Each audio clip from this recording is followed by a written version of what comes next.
The following segment is sponsored by Daniel A. White and Associates and does not necessarily reflect the views of this station or Forever Media Incorporated. Rick Jensen on 1150 AM, 1017 FM, WDEL. All right, coming up, your text messages at 302-529-1017.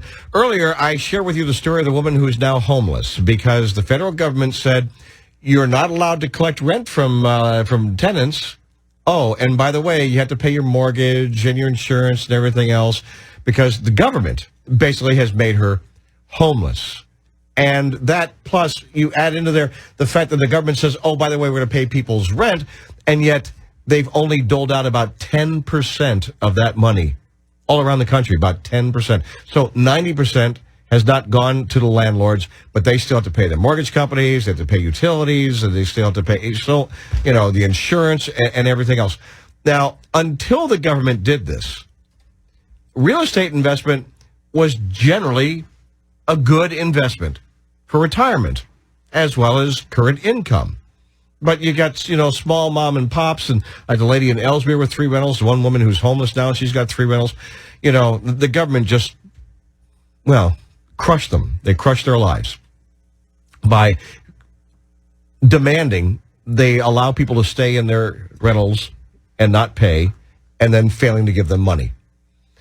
Now, that aside, you're listening to a guy who's been on both sides of this. I've been a tenant and a landlord as well. So I will say that aside, real estate generally is an excellent investment. For retirement, for income, things like that, it can be a whole lot of work. As a matter of fact, Dan White's on the phone. Dan's been a financial planner specializing in retirement income for, darn near 30 years now or so. I'm a client as well. Love the guy, trust him. In fact, obviously I do. I trust him with money. There you go. And Dan, I love the fact that you call in after the news at 1:30 on Wednesdays and we have a little conversation here because real estate's really in the news right now, and there's so many people wondering if they should even do this anymore or what they should do. And I have, and it worked out nicely for me. But you can also put real estate in an IRA, I understand. Is that right?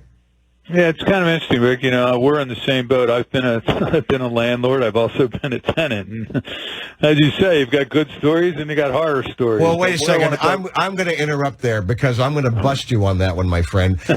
I did it because I wanted a side investment. And I wanted income and revenue, and I wanted an investment to make money over the course of time. I want listeners to know, you got into it accidentally. And I'm not going to get a whole lot of detail, but I know the story, brother. And I know that you did that because people needed help, and they're going to lose their house, and you bought the house, and you helped them out with them, and you did this a couple of times, helping people out. It was like, for you, it was a charity move, and you did not make money on these. No, I did not. I know, but I want people to know that you and I did it for different reasons. I did it because I want to make money. You did it because you have a big heart, you're able to do it, and you saved some people. They were able to live in a house for many, many, many years, a couple of people, a couple of houses, and I just wanted to make sure people knew you did that as a charity. Well, my reward will come in the next life, I hear you. But anyway, you are allowed to own real estate inside of an IRA. Now, not every IRA custodian will accommodate those investments. You generally have to have what's called a self-directed IRA. But if you want to own a beach house or a commercial building or an apartment complex inside your IRA, you have every right to do so. But you got to tread carefully because owning real estate in an IRA could create the possibility of what they call a prohibited transaction. So if you have a beach house, you can't vacation at it. You can't change a light bulb in the apartment complex yourself. Oh. It's kind of crazy. To keep an arm's length distance, it's best to have all the repairs, the rentals, the upkeep, handled by an independent third-party property manager. The prohibited transaction rules are really complicated, and if you violate them, you're going to find yourself in a world of hurt. The entire IRA is deemed to be liquidated, the tax-qualified status is lost, and any tax and penalties are due based on a full distribution of the IRA. So that's a problem, but that's not the only issues an IRA owner needs to be concerned about. There's 5 other things here. Number 1, creditor protection. It is suggested that real estate if it's purchased through an LLC within the IRA. That way, if there's an accident on the property, the LLC can help shield the IRA owner. So that's number one, to protect creditor protection. 2, liquidity. You know, real estate's not liquid. No. You know, if you need to take an RMD, you can't like cut off the porch. Although with the price of lumber earlier this year, that might have been a good idea. Good idea. Yeah. But I mean, you know, an IRA account has to have some, you know, some liquid assets in there for when you need to take RMDs. So again, the house should not be your only asset inside the IRA. The other thing is valuation. When you have to take an RMD, you have to get a value of the IRA account. So the December 31st IRA balance is divided by a life expectancy factor. If you own real estate, then you have to assess and get an appraiser to give you a proper valuation on that house every year, because that's what your RMD is going to be based upon. Yeah. And then if you want to do a rollover, they get tricky too, because can an IRA owner take the house out of the IRA as a distribution and replace it with cash? Well, the answer is no. It's called the same property rule. If you take out cash, you roll over cash. If you take out stock, you roll over stock. If you take out a house, you roll over that house. So you got to be careful when moving real estate from one account to another. Well, let me ask you a question about that. So if you decide, okay, I'm sick of this, I'm tired of it, and you just sell the house, you better get some profit out of it because you're going to pay, right? Yeah. So, and then the last thing is when you sell the property, you know, a full cash sale is easy. You sell the house, you have cash, now the cash is in the IRA. But what if the property is sold and you finance it? Now you have a promissory note in the IRA. Well, what's the value of the note? What if the property buyer stops paying? Like, that never happens, right? Yeah. Well, again, that's the big problem. The government made that happen. Right. So if somebody had that property inside of an IRA, they got a mess right now, you know? So long story short, real estate, it's a perfectly acceptable investment inside an IRA, but the regulations are pretty strict. And if you're going to do it, you better make sure you're following the rules, or the, you know, like I said, the whole thing could blow up in your face. And there's different kinds of IRAs, Dan. So you need to make sure it's a self-directed IRA. Which how does that different from other?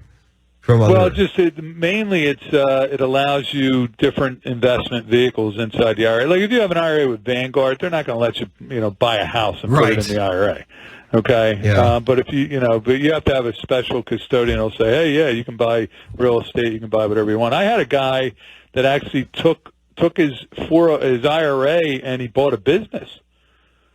He wanted to become a franchisee, so he took like $250,000 in his IRA, and the IRA had the business In the IRA? In the IRA, yeah. How dangerous is that? Crazy. Well, again, you run into these prohibited transaction rules. That was a couple years ago, and since then he is the business, I guess, has done pretty well, and he took out a loan to buy the business out of the IRA. So now he owns the business, and the IRA has cash, and then we did something with the cash. I like to hear that things go well with some people. I'm also thinking about the fact that, let's say that you buy a little building. Let's say it's got 4 apartments in it, and you decide to put that into an IRA. Next thing you know, the government says, hey, you're not allowed to charge rent. Oh, and by the way, we're failing to keep our promise to pay the rent for those people who we said don't have to pay your rent.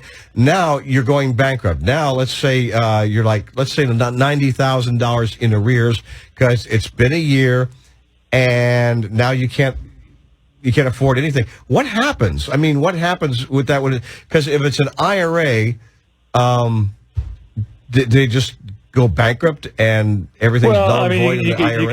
You can try to sell the building, and if you sold the building, then the IRA cash would flow into the IRA. But yeah, you're basically forcing a fire sale at that point. Yeah, but you said you can't replace. You got to replace a building with a building, not with cash.